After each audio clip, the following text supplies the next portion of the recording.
যশোরে 500 শয্যা বিশিষ্ট হাসপাতালের এই পবিত্র ভিত্তিপ্রস্তর অনুষ্ঠানে উপস্থিত বাংলাদেশের স্বাধীনতার ঘোষক,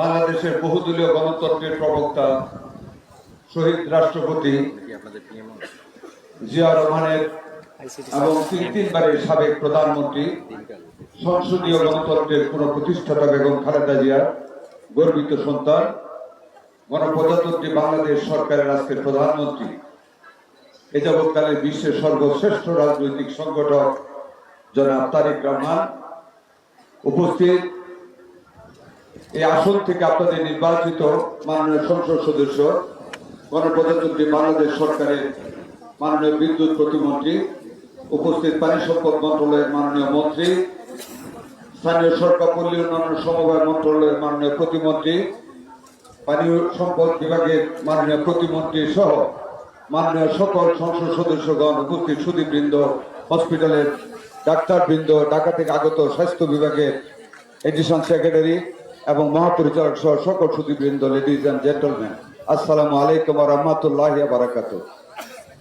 আজকে যে হাসপাতালটির উদ্বোধন হচ্ছে, আরো কিছুদিন হয়তো বা বিলম্ব হতো, কিন্তু আপনাদের মাননীয় মন্ত্রী, মাননীয় এমপি এই আসন থেকে নির্বাচিত অমিত সাহেবের অক্লান্ত পরিশ্রমে এবং আমাদের মাননীয় প্রধানমন্ত্রীর হস্তক্ষেপে আজকের এই শুভ দিনে আমাদের নেত্রী বেগম খালেদা জিয়ার স্বপ্নকে ওনারই সন্তানের হাতে আমরা প্রতিষ্ঠিত করতে যাচ্ছি।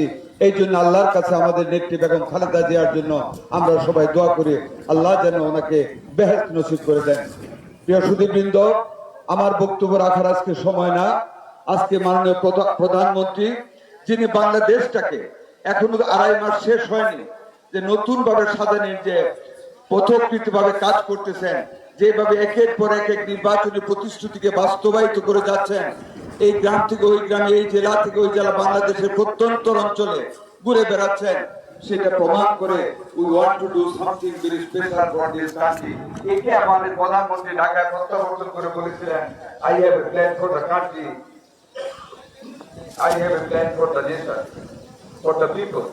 আপনি সেটারই অংশ হিসাবে এখানে ছুটে এসেছেন ওনার মায়ের এবং দেশের দরদে সেই প্রতিশ্রুতি পালন করতে। আপনারা আমাদের মাননীয় প্রধানমন্ত্রীর জন্য দোয়া করবেন, বাকি বক্তব্য আমাদের সরকার প্রধানমন্ত্রী রাখবেন। আপনাদের সবার হৃদয় কামনা করে আমার বক্তব্য শেষ করলাম। পরিশেষে, যদিও শেষে আর গুরুত্বের দিক থেকে অনেক বেশি, আমাদের প্রয়াত নেতা, বাংলাদেশ জাতীয়তাবাদী দলের স্থায়ী কমিটির অন্যতম সদস্য তরিকুল ভাইয়ের আপনার প্রতি শ্রদ্ধা জানাচ্ছি, রূহের মাগফিরাত কামনা করি। আসসালামু আলাইকুম ওয়া রাহমাতুল্লাহি ওয়া বারাকাতুহু। ধন্যবাদ মাননীয় মন্ত্রী। বক্তব্য রাখবেন।